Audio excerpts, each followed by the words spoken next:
kind of you are surrounded by people who are all younger than you. To get help somewhere along the line to stay competitive, I discovered Prevagen. I started taking it, and after a period of time, my memory improved. It was a game changer for me. Prevagen, healthier brain, better life.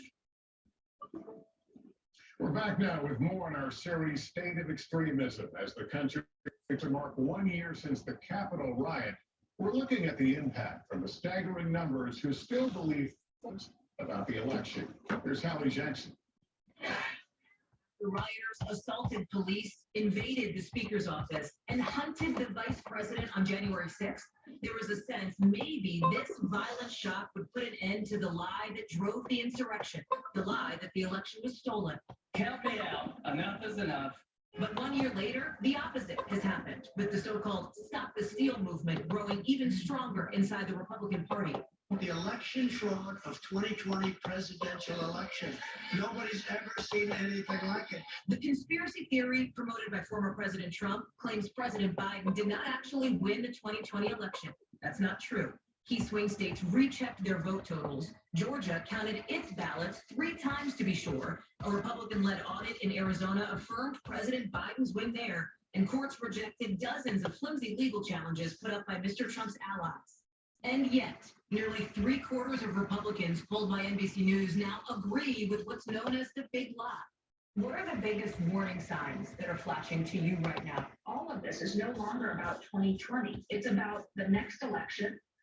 When the loser doesn't like the outcome of the results, being able to more easily claim victory. Colorado's Democratic Secretary of State Jenna Griswold points out it's positions like hers, the state's top elections official,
Okay.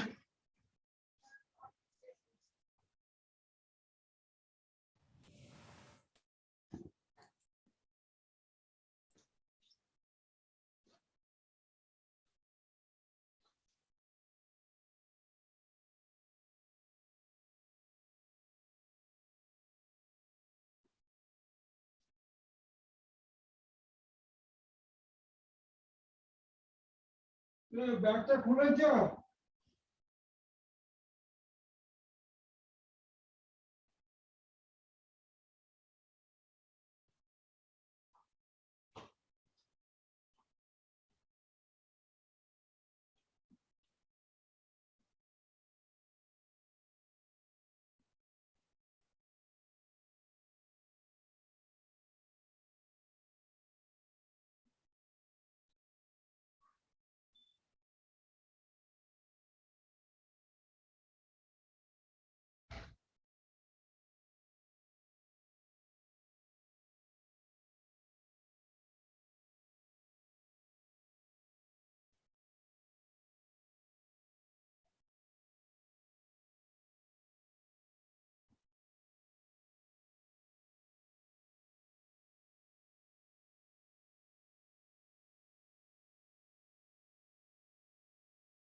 ¿Qué hubo yo?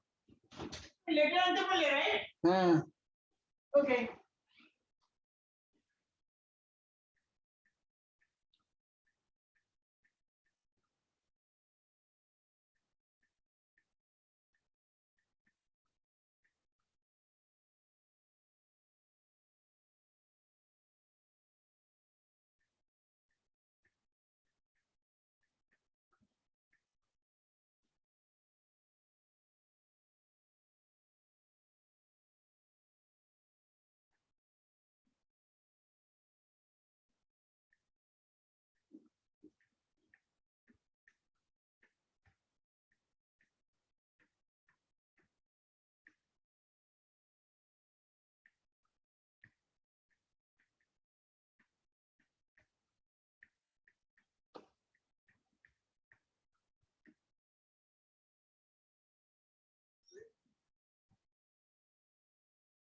जय Shri Krishna everyone. मैं Pandit Brijesh Rawal Hindu and Jain temple of Las Vegas से बोल रहा हूं। आप सभी का आज के प्रवचन में स्वागत है। जैसे कि आप लोग जानते हो, आज का विषय जो है वो सबसे पहला विषय ये है, what is the meaning of Sanatan Dharma. सारे हिंदुओं को जानना जरूरी है कि सनातन धर्म क्या है। सनातन धर्म के 4 आधार स्तंभ है, वो है 4 हमारे वेद। तो ये वेद क्या है और ये वेदों के कारण हमारी यूनिवर्स की उत्पत्ति कैसे हुई, तो इस विषय के ऊपर आज हम चर्चा करेंगे। तो सबसे पहले सनातन धर्म क्या है वो समझो। सनातन का अर्थ यह है कि उस समय न तो और कोई दूसरे धर्म थे, न कोई और संप्रदाय था। उस समय की बात, यानी भगवान श्री कृष्ण या भगवान रामचंद्र के जन्म से पहले। तो भगवान श्री कृष्ण का जन्म अप्रोक्सीमेटली 5250 साल अगो हुआ और भगवान रामचंद्र का जन्म करीबन 11,500 साल पहले हुआ, 11,500 ईयर्स अगो। तो सनातन धर्म तो उससे भी पहले जन्म ले चुका था। तो सनातन धर्म है क्या? तो जब सनातन धर्म था उस समय केवल और केवल भारतीय संस्कृति जीवित थी। सनातन धर्म के अंदर केवल और केवल सिर्फ प्राचीन समय में हिंदू लोग थे। सनातन धर्म जब स्टार्ट हुआ उससे कई साल के बाद बाकी सारे संप्रदायों का उत्पत्ति हुई। इस्लाम धर्म तो वो वेदों में और पुराणों में जो है वर्णन, 4 वेद में अथर्व वेद के अंदर एक ऐसा सूक्त आता है, उस सूक्त को कहते हैं अल्लाह सूक्त। तो जैसे मुसलमान लोग प्रार्थना करने के लिए बांग पुकारते हैं, तो उसके कई सारे ऐसे मंत्र हमारे अथर्व वेद के अंदर लिखे हैं। तो इस्लाम धर्म आज से करीबन 2-2.5 हजार साल पहले उत्पन्न हुआ।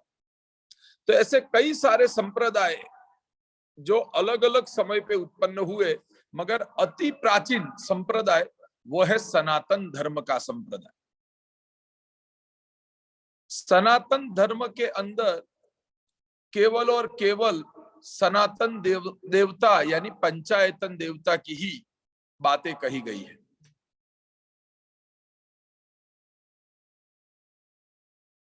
सनातन धर्म वो सनातनियों के लिए एक गर्व की बात है। सनातन धर्म वो कितने साल पहले का है वो कोई अनुमान नहीं लगा सकता। तो सनातन संस्कृति जिसको हम कहते हैं वो राम और कृष्ण भगवान के जन्म से पहले की ये संस्कृति है। ये संस्कृति के समय ना तो कोई वैष्णव था, ना तो कोई शैव था, ना कोई शाक्त था।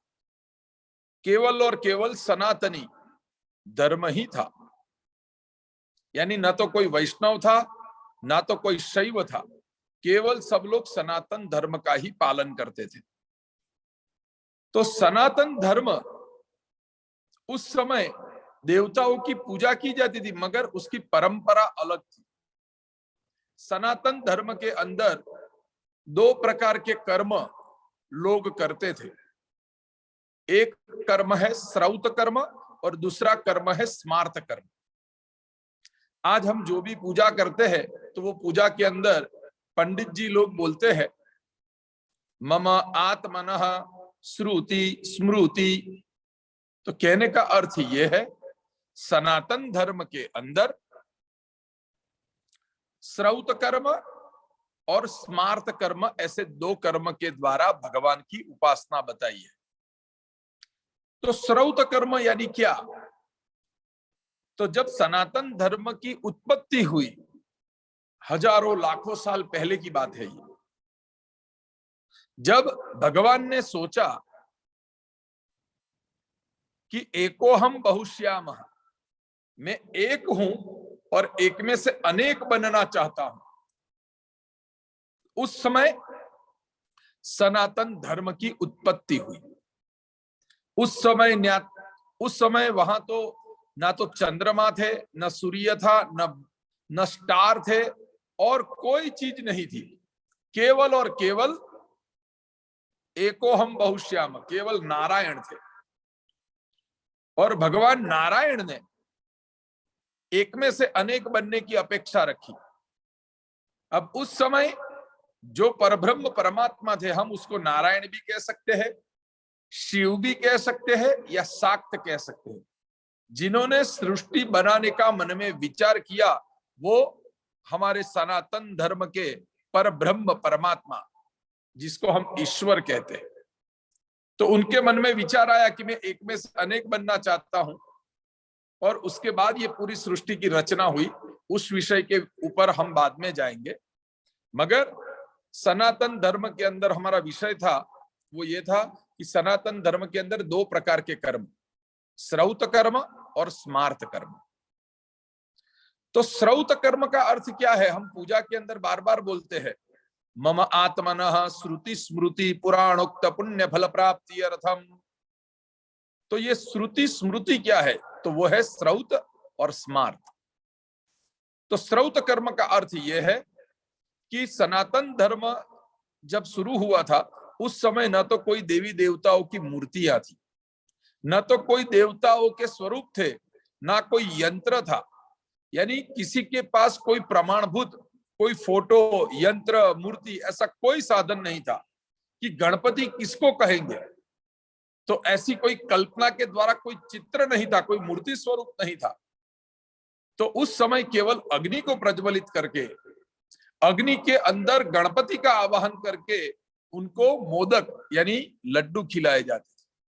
किसी को भगवान शिव की उपासना करनी है तो अग्नि को प्रज्वलित करके अग्नि के अंदर शिव जी को बुला के काले तिल से भगवान शिव को भोजन कराते थे। तो सनातन धर्म के अंदर मुख्य 5 देव है, गणपति, शिवजी, नारायण, माताजी और सूर्य। तो ये पंचायतन देव वो सनातन धर्म के आदि काल के देव है। तो उस समय अग्नि के अंदर देवताओं का आवाहन करके उनको भोग लगाया जाता था। पंडित लोग मंत्र पढ़ के अग्नि के अंदर जिस देव का आवाहन किया है उस देव का द्रव्य अर्पण करते थे।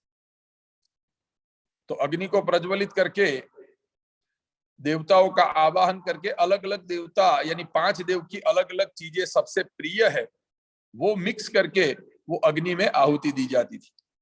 तो गणपति को प्रसन्न करने के लिए अग्नि नारायण के अंदर मोदक यानी लड्डू का होम किया जाता है। शिव जी को प्रसन्न करने के लिए घृताक्त तिल मीन्स काले तिल मगर घी डाले हुए, वो अग्नि नारायण में शिव जी को अर्पण किया जाता था।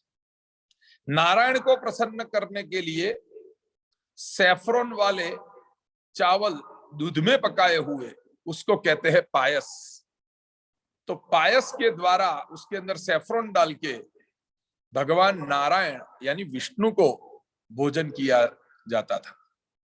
देवी माता को प्रसन्न करने के लिए, जगदम्बा दुर्गा को प्रसन्न करने के लिए पायसम तिल सर्पीसा, पायस यानी दूध में पका हुआ राइस, तिल यानी सेसमी सीड और सर्पीसा मीन्स गाय का घी। तो ये 3 चीज इकट्ठा करके माता रानी को प्रसन्न करने के लिए अग्नि में वो आहुति दी जाती थी। सूर्य नारायण को प्रसन्न करने के लिए अर्क समिधेन सूर्यम जुहियात, अर्क वृक्ष एक आता है, उसका पौधा बहुत छोटा होता है, तुलसी माँ की तरह उसका पौधा होता है, अर्क पुष्प जिसको कहते हैं, जो खास करके हमें इंडिया में देखने को मिलते हैं। उसके ऊपर जो पुष्प होते हैं वो बहुत छोटे छोटे होते हैं, और वो फ्लावर की माला बना के हम हनुमान जी को चढ़ाते हैं, वो है अर्क पुष्प। तो उसकी जो डंडियां हैं वो वृक्ष की, उसको घी और हनी यानी मधु उसके अंदर डीप करके अग्नि में सूर्य नारायण को वो भोग लगाया जाता है। तो ऐसे पंचायतन देव के 5 देव, उनका आवाहन अग्नि के अंदर करके उनकी प्रसन्नता प्राप्त करने के लिए सनातन धर्म में अग्नि की उपासना बताई है, तो वो है श्रौत कर्म। केवल अग्नि, ना कोई देवताओं का स्थापन, ना कोई अन्य पूजा, कुछ भी नहीं, केवल अग्नि की ही पूजा करके अग्नि के अंदर देवताओं का आवाहन करके उनको भोग लगाना, तो वो है श्रौत कर्म। अब दूसरा कर्म है सनातन धर्म के अंदर स्मार्त कर्म। आप लोगों को पता चल गया होगा कि सनातन धर्म राम और कृष्ण के जन्म से भी पहले, हजारों साल पहले का सनातन धर्म है। उस समय केवल और केवल हिंदू थे, ना तो कोई वैष्णव था, ना तो कोई शिव भक्त था, केवल सनातनी थे लोग, 5 देव की उपासना करने वाले।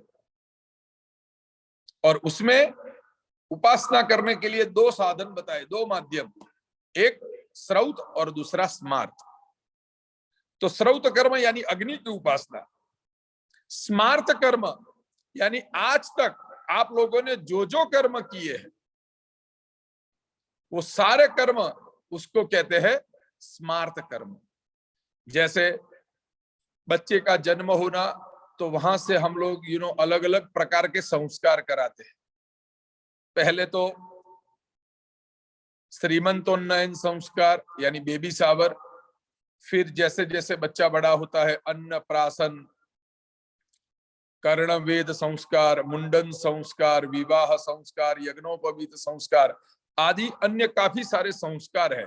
बच्चों को बड़ा जैसे जैसे होता है तो ऐसे अलग अलग प्रकार के संस्कार करते हैं। ज्यादातर प्रचलित संस्कार है अन्नप्राशन, नामकरण संस्कार, यज्ञोपवीत संस्कार। फिर हम जो भी यज्ञ करते हैं, विष्णु याग, देवी याग, नवचंडी यज्ञ, तो जितने भी देवी देवताओं के यज्ञ है वो भी स्मार्त कर्म में आते हैं। खास करके बहनें जो व्रत करती है, माताएं, वो सारे स्मार्त कर्म में आते हैं। यानी पूर्णिमा का व्रत, एकादशी का व्रत, हरितालिका का व्रत, करवा चौथ का व्रत, तो जितने भी व्रत बताए हैं वो सारे व्रत, यज्ञ, अनुष्ठान, होम कर्म, सारे देवताओं के अभिषेक, सारे देवताओं की पूजा, ये जो चीजें हैं सब मिला के वो सभी चीजों को कहा जाता है स्मार्त कर्म। तो सनातन धर्म के अंदर केवल और केवल 2 प्रकार की पूजाएं होती थी, श्रौत कर्म और स्मार्त कर्म। तो अब सनातन धर्म उत्पन्न कैसे हुआ? तो जब ये यूनिवर्स नहीं था, जब चंद्रमा नहीं थे, जब सूर्य नहीं थे, जब नक्षत्र नहीं थे, योग नहीं थे, करण नहीं थे, तिथियां नहीं थी, ये सृष्टि के ऊपर कुछ भी नहीं था, केवल और केवल नारायण यानी जिसको हम ईश्वर कहते हैं, केवल भगवान थे। तो भगवान के मन में विचार आया, एको हम बहुश्याम, मैं एक हूं, उसमें से अनेक बनना चाहता हूं। तो इसलिए भगवान ने अपने नाभि चक्र में से सबसे पहले ब्रह्मा जी को उत्पन्न किया। यानी भगवान के नाभि में से एक कमल की डंडी उत्पन्न हुई, और जैसे जैसे वो कमल की डंडी आगे बढ़ती गई, उसमें से कमल खिला, और कमल के अंदर से एक पुरुष जो बैठा हुआ था, जिसको हम ब्रह्मा कहते हैं, उन्होंने देखा कि मैं कहां से आया हूं, उनको पता नहीं चला। उन्होंने चारों दिशाओं में अपना फेस देखा कि मैं कहां से आया हूं, तो चारों दिशाओं में उन्होंने देखा, तो इसलिए ब्रह्मा जी के 4 मुख बन गए। पूर्व में उनके मुख से ऋग्वेद निकला, दक्षिण यानी साउथ में से उनका जो मुख था वहां से शुक्ल यजुर्वेद निकला, पश्चिम यानी वेस्ट में जो उनका फेस था वहां से सामवेद आया, और उत्तर यानी नॉर्थ में जो उनका फेस था वहां से अथर्ववेद आया। तो ब्रह्मा जी भगवान के नाभि कमल में से उत्पन्न हुए, चारों दिशाओं में उन्होंने देखा, तो इसीलिए उनके 4 फेस हो गए। इसलिए संस्कृत में कहा जाता है यथा चतुर्मुखो ब्रह्मा, ब्रह्मा जी के 4 मुख है। तो 4 मुख में से 4 वेद उन्होंने उत्पन्न किए। फिर ब्रह्मा जी को पता नहीं था कि मैं कहां से आया हूं, तो श्रीमद् भागवत जी के अंदर ऐसा वर्णन है कि ब्रह्मा जी कमल के रास्ते, जहां से जो डंडी आई थी वही रास्ते से वो वापिस आना स्टार्ट हुए, तो 100 साल तक वो वापिस आए, मगर उनको कहां से उनकी उत्पत्ति हुई है वो स्थल उनको मालूम नहीं पड़ा। 100 साल के बाद ब्रह्मा जी ने सोचा कि मैं 100 साल तक नीचे आने का प्रयत्न कर रहा हूं, मगर मेरी उत्पत्ति स्थान कहां है वो मुझे नहीं मिल रही। तब एग्जैक्ट 100 इयर्स के बाद एक आवाज उनको सुनाई दी, वो है तप तप तप। यानी ब्रह्मा जी को लगा कि कोई शक्ति है, कोई एक एनर्जी है जो मुझे कह रही है तप करने के लिए। तो ब्रह्मा जी तप करते हुए फिर से 100 इयर्स अप आए। तो जैसे ही ब्रह्मा जी ऊपर आए तब परमात्मा नारायण विष्णु परमात्मा प्रसन्न हुए। अब विष्णु भगवान ने कहा, हे ब्रह्मा जी, आपकी उत्पत्ति मेरे नाभि में से हुई है और मेरा नाम है नारायण। आपको मैंने इसलिए उत्पन्न किया कि मेरी इच्छा है कि आप सृष्टि की रचना करो।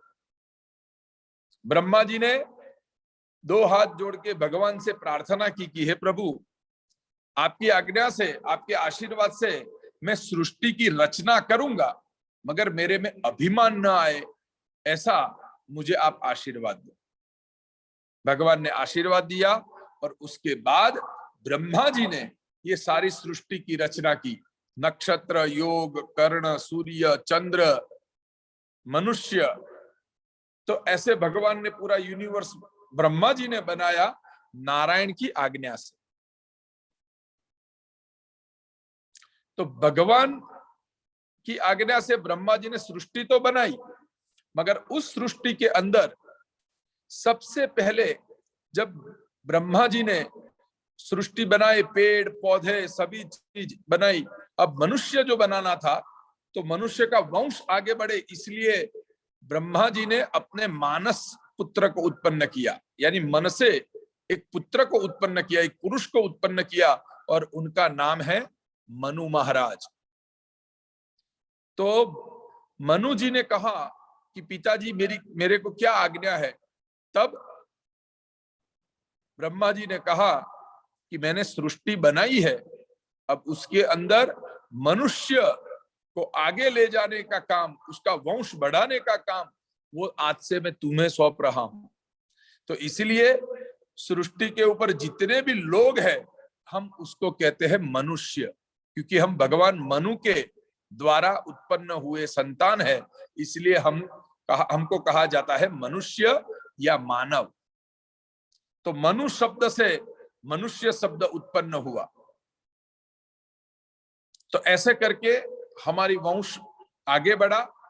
लोग सनातन धर्म के 5 देवताओं की उपासना करते थे, मगर जैसे जैसे सनातन धर्म आगे बढ़ता गया, तो शिव के फॉलोवर्स, उन्होंने अपना एक संप्रदाय बना दिया, उसको कहते हैं शैव धर्म। भगवान नारायण यानी विष्णु के जो फॉलोवर्स थे, उन्होंने, यानी नारायण अलग और विष्णु अलग, नारायण का अवतार वो है विष्णु अवतार। तो विष्णु भगवान के जो फॉलोवर्स थे वो लोग अपने आप को वैष्णव मानने लगे। ये सृष्टि की उत्पत्ति के दरमियान जो हम जिसको भगवान कहते हैं, जो ईश्वर कहते हैं, वो 3 स्वरूप में माने जाते हैं, ब्रह्मा विष्णु महेश नहीं। हरि, हर एंड शक्ति। हरि मीन्स नारायण, हर मीन्स भगवान शिव, और शाक्त मीन्स शक्ति मीन्स आद्य शक्ति दुर्गा। ये तीनों ईश्वर के ही अंश है। हरि और हर वो पुरुष स्वरूप में है, उनमें कभी भेद नहीं समझना। और नारी स्वरूप में आद्य शक्ति जगदम्बा है। तो जैसे जैसे मनु महाराज ने मनुष्य को आगे बढ़ाया, एक के बाद एक उनके संतान होते गए, इस हिसाब से हम सब मनुष्य अब ये पृथ्वी के ऊपर ज्यादा से ज्यादा संख्या में आगे बढ़ते गए। तो उस समय सनातन धर्म ही था, और सनातन धर्म के साथ साथ 4 वेद प्रचलित हुए। अब हम बात करेंगे 4 वेदों के ऊपर। तो 4 वेद कौन से? सबसे पहले तो ये समझना, ऋग्वेद, यजुर्वेद, सामवेद, अथर्ववेद। ये 4 वेद कहां से उत्पन्न हुए? तो ब्रह्मा जी के मुख में से उत्पन्न हुए। ब्रह्मा जी के 4 मुख, और 4 मुख में से ये अलग अलग वेदों की उत्पत्ति हुई। 4 वेद वो भगवान ने क्यों उत्पन्न किए? वो साक्षात भगवान का ही स्वरूप है, मगर ब्रह्मा जी के मुख से वो उत्पन्न हुए। मगर ब्रह्मा जी को आशीर्वाद देने वाले कौन है? तो परब्रह्म परमात्मा ईश्वर। उन्होंने ब्रह्मा जी को माध्यम बना के ब्रह्मा जी के मुख से 4 वेद उत्पन्न हुए। 4 वेद वो हमारे सनातन धर्म के 4 आधार स्तंभ है। वेदो मूलोहम, हम सबका यानी जो भी हिंदू लोग हैं, सभी हिंदुओं का मूलभूत स्तंभ धर्म का वो है 4 वेद। ये 4 वेद के अंदर श्रौत कर्म, स्मार्त कर्म, कर्मकांड, ये सारे प्रकार के अनुष्ठान, इसकी सारी विधि विधान वो वेदों में लिखा है। तो टोटल 4 वेद के 100,000 मंत्र है, यानी 1,00,000 मंत्र। 4 वेद को पढ़ने के भी परंपरा अलग है। 4 वेद में से अलग अलग मंत्र वो हमें अलग अलग प्रकार की चीजें सिखाता है। तो सबसे पहला वेद था जो ब्रह्मा जी ने उत्पन्न किया, वो है ऋग्वेद। तो ऋग्वेद के अंदर अग्नि की परंपरा कैसे है, कैसे अग्नि को प्रज्वलित करना, कैसे देवताओं का आवाहन करना, कैसे कौन से देव का हवन करना, तो ये सारे विधि विधान वो ऋग्वेद के अंदर है। दूसरा वेद है यजुर्वेद। तो उसका डिवीजन 2nd वेद में इसलिए हुआ कि यजुर्वेद का जो पाठ है, यजुर्वेद के जो मंत्र है, उसके अंदर टोटली सभी प्रकार की मेडिसिन्स लिखी है। आयुर्वेद के सभी प्रकार के उपाय, औषधियों के उपाय, सभी रोगों के उपाय, वो सारा शुक्ल यजुर्वेद के अंदर लिखा है, यानी यजुर्वेद के अंदर।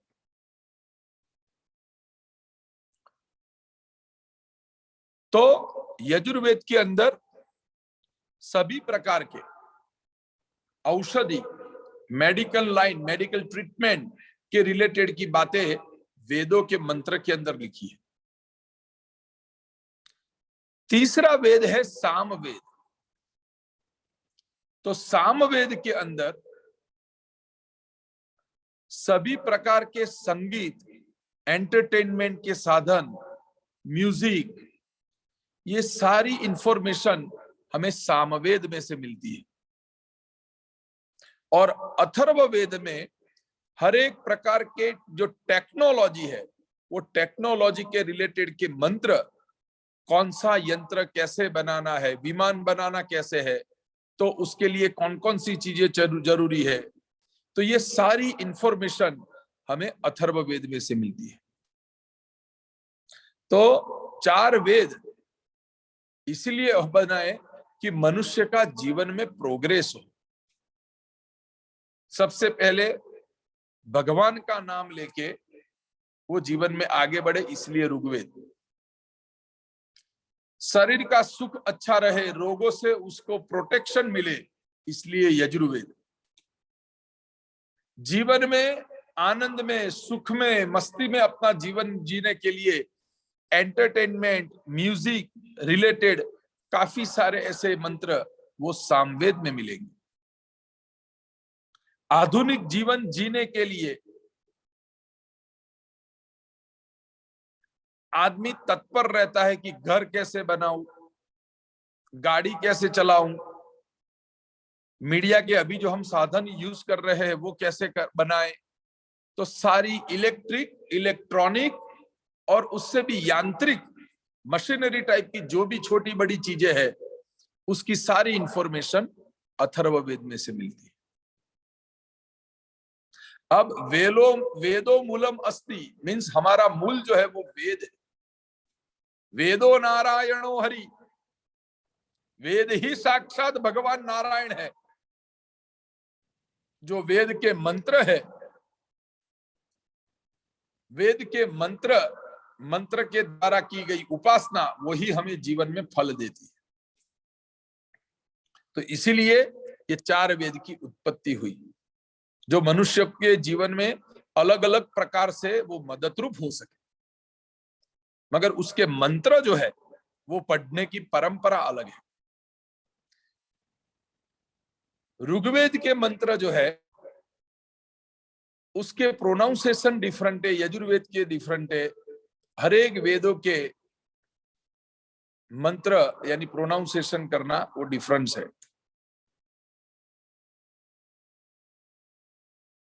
ऋग्वेद के मंत्र, उसके स्वर यानी वो बोलने का एक तरीका, तो उसके सारे स्वर वो मस्तक से लिए जाते हैं। जैसे कि मैं एक मंत्र पढ़ता हूं ऋग्वेद का, ओम अग्निर्मिढ़ पुरोहितम यज्ञस्य देव मृत्विजाम होतारम रत्नधातम। तो ऐसे ऋग्वेद के मंत्र पढ़े जाते हैं। मैं जो पढ़ता हूं, आपने मेरे को पूजा के अंदर जो देखा होगा, वो यजुर्वेद के मंत्र है, जो हाथों से उसका स्वर लिया जाता है। ओम स्वस्ति न इंद्रो वृद्धसर्वाः स्वस्ति नः पूषा विश्ववेदाः स्वस्ति नस्तार्क्ष्यो अरिष्टानेमिः स्वस्ति नो बृहस्पतिर्दधातु। तो ये मंत्र यजुर्वेद का है। सामवेद के मंत्र वो संगीतमय है, म्यूजिक के अंदर वो सारे पोएम के जरिए भी गा सकते हैं। जैसे कि हौ हौ हौ अजिया दो हम अजिया दो हम मूर्धानंदा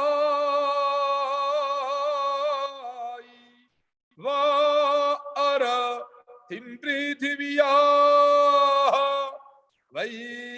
वैश्वानराम आसन्न पात्रांजन जंत देवा हौ हौ हौ अजियादो हम अजियादो हम अजियादो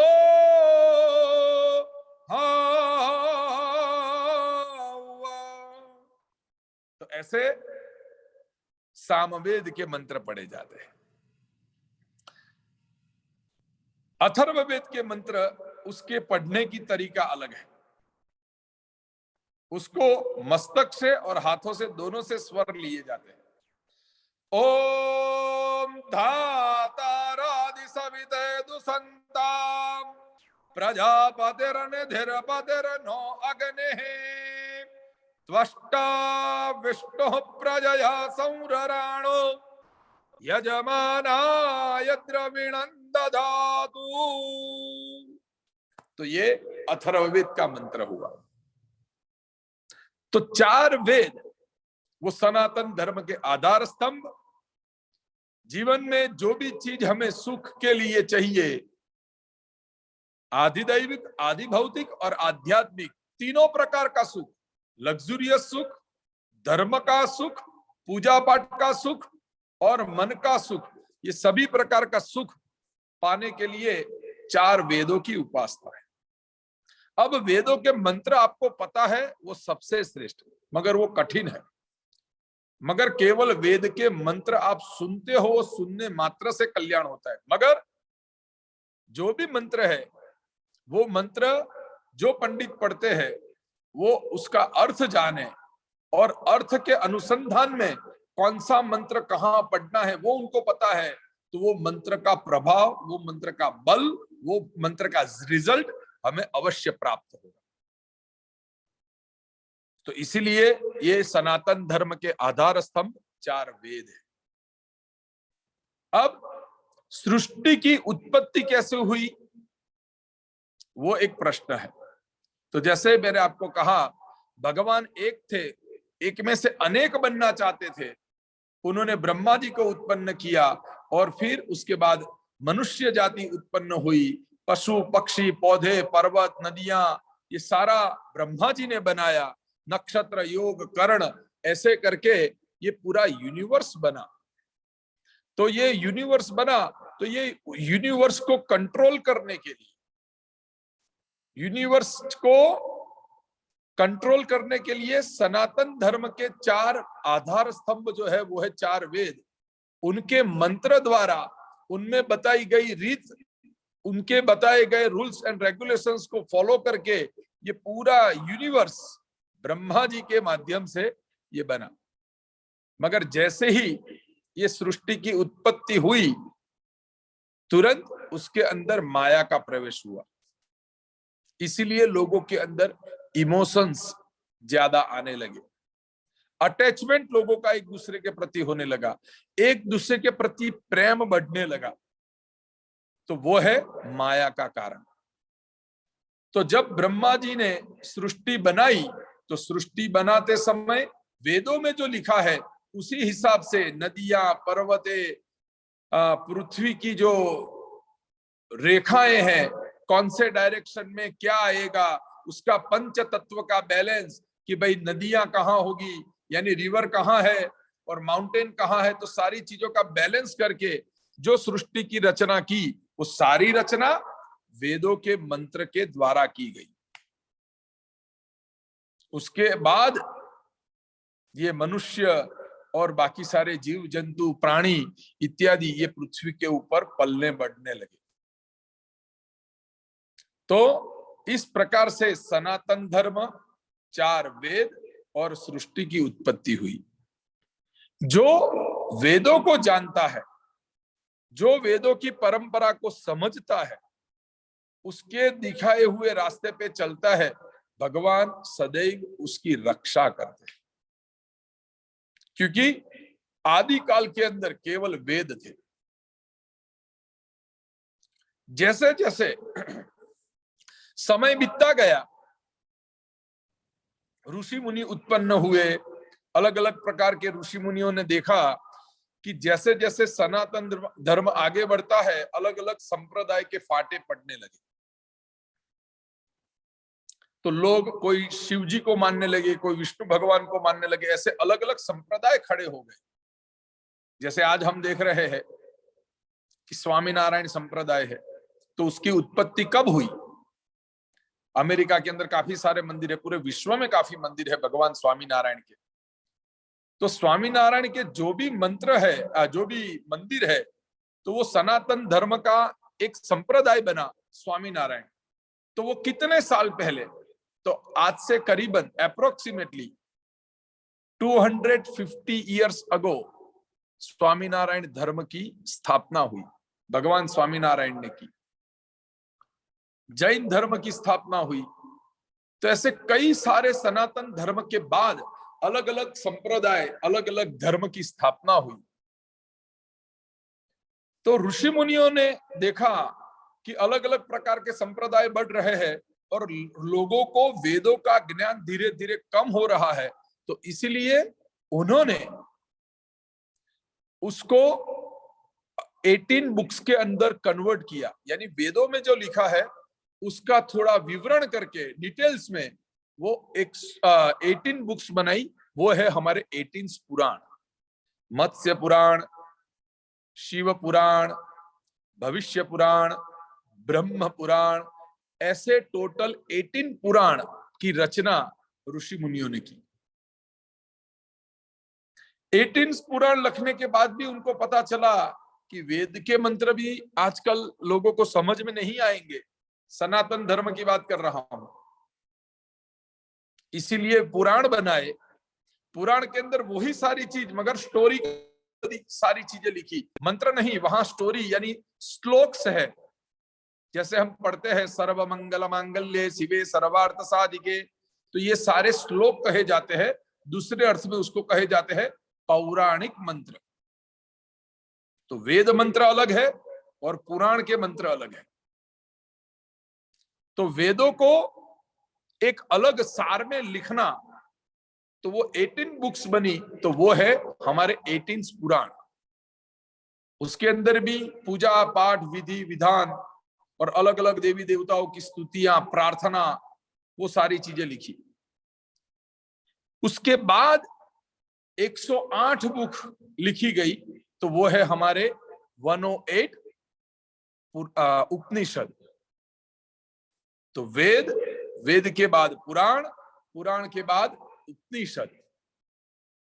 तो ऐसे करके सनातन धर्म को अलग अलग पार्ट में डिवाइड किया गया। वो क्यों डिवाइड किया गया? कि लोगों के अंदर उसकी जागरूकता है। जिस तरह से लोग समझ सके उस तरह से उसको सरल भाषा में प्रेजेंट करने का काम हमारे सभी ऋषि मुनियों ने किया। तो उसके कारण ही सनातन धर्म आज टिका हुआ है।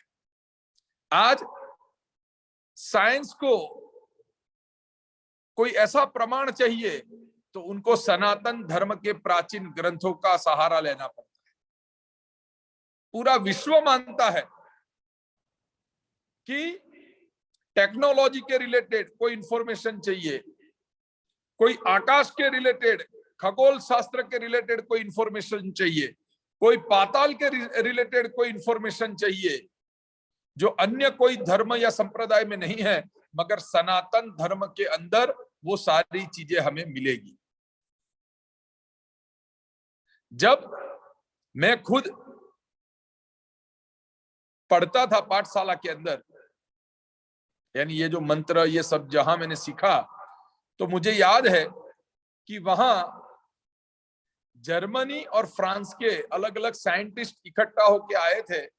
और वो लोग करीबन, ये काफी साल पहले की बात है, 30-35 साल हो गए होंगे या उससे ज्यादा। तो वो लोग उस समय टीबी, उसका फुल फॉर्म में भूल गया, मगर टीबी के रिलेटेड बहुत खतरनाक रोग माना जाता था। जैसे अभी हम कैंसर को सबसे बड़ा खतरनाक रोग मानते हैं, वैसे टीबी के रिलेटेड का रोग का निवारण करने के लिए वो हमारे यजुर्वेद के मंत्र का ट्रांसलेट कराने के लिए आए थे। तो कहने का अर्थ यह है, पूरा विश्व जानता है कि सनातन संस्कृति वो आदि काल से है।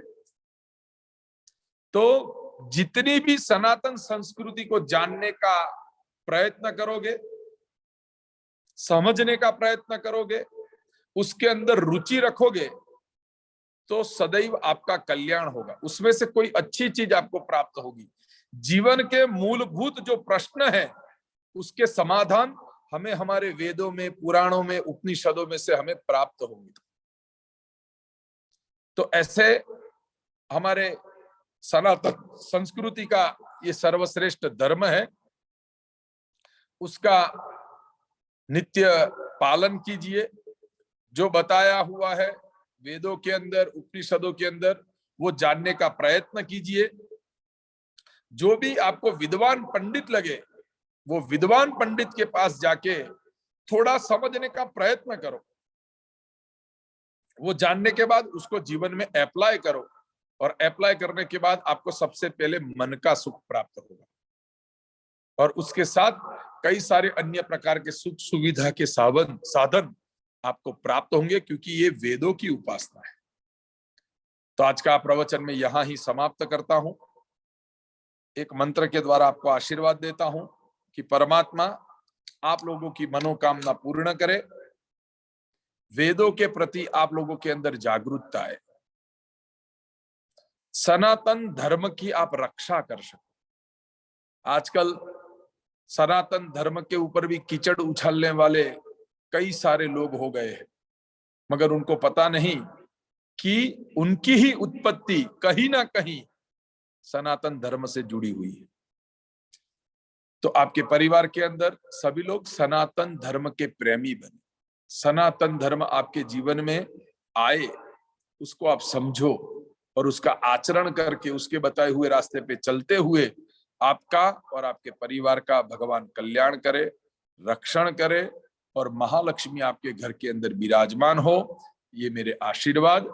मंत्रार्था सफला संतो संतु पूर्णा मनोरथाः शत्रुणां बुद्धिनाशोस्त्रो मित्राणाम उदयस्तव शकलाराधनैः स्वरजितमस्तु आराध्य देवता प्रसन्नोस्तु।